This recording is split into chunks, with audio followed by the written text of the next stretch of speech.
You Are Special by Max Lucado, illustrations by Sergio Martinez. The wemicks were small wooden people. Each was carved by a woodworker named Eli. His workshop sat on a hill overlooking their village. Every wemick was different.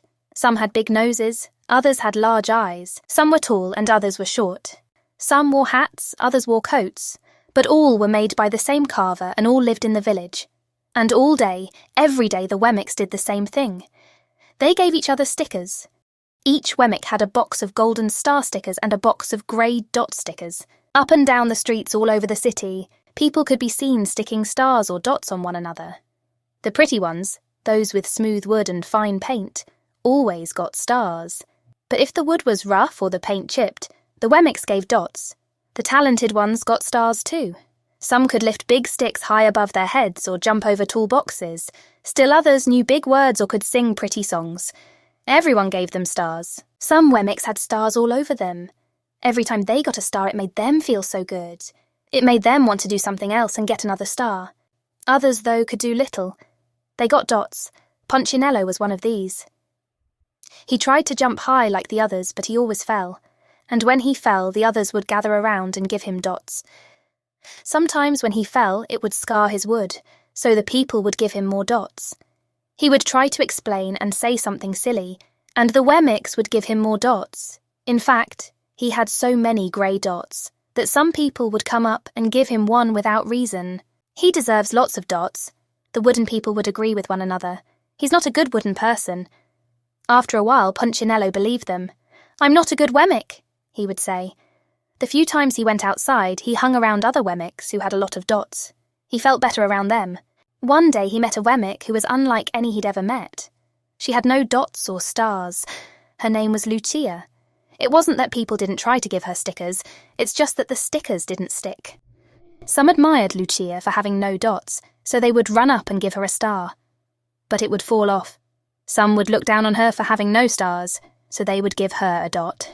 But it wouldn't stay either. "That's the way I want to be," thought Punchinello. "I don't want anyone's marks." So he asked the stickerless wemick how she did it. "It's easy," Lucia replied. "Every day I go see Eli the woodcarver. I sit in the workshop with him." "Why? Why don't you find out for yourself? Go up the hill, he's there." And with that, the wemick with no marks turned and skipped away. "But will he want to see me?" Punchinello cried out. Lucia didn't hear, so Punchinello went home. He sat near a window and watched the wooden people as they scurried around, giving each other stars and dots. And he resolved to go see Eli. He walked up the narrow path to the top of the hill and stepped into the big shop. His wooden eyes widened at the size of everything. The stool was as tall as he was. He had to stretch on his tiptoes to see the top of the workbench. A hammer was as long as his arm. Punchinello swallowed hard. "I'm not staying here." And he turned to leave. Then he heard his name. "Punchinello." The voice was deep and strong. Punchinello stopped. "Punchinello!" Punchinello turned slowly and looked at the large bearded craftsman. "You know my name?"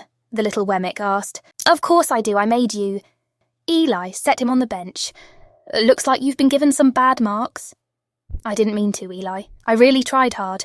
"Oh, you don't have to defend yourself to me, child. I don't care what the other wemicks think." "You don't?" "No.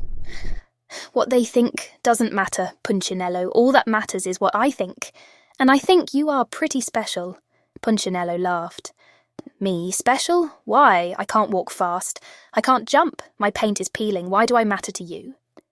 Eli looked at Punchinello, put his hands on those small wooden shoulders, and spoke very slowly. "Because you're mine. That's why you matter to me." Punchinello had never had anyone look at him like this, much less his maker. He didn't know what to say. "Every day I've been hoping you'd come," Eli explained.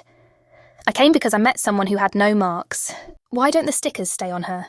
The maker spoke softly. "Because she has decided that what I think is more important than what they think. The stickers only stick if you let them. The more you trust my love, the less you care about the stickers. I'm not sure I understand." "You will, but it will take time. You've got a lot of marks. For now, just come to see me every day, and let me remind you how much I care." Eli lifted Punchinello off the bench and set him on the ground. "Remember," Eli said as the wemick walked out the door, "you are special because I made you. And I don't make mistakes." Punchinello didn't stop. But in his heart he thought, "I think he really means it." And when he did, a dot fell to the ground. Support the authors and publishers of this book by purchasing your own copy, and subscribe for more heartwarming stories.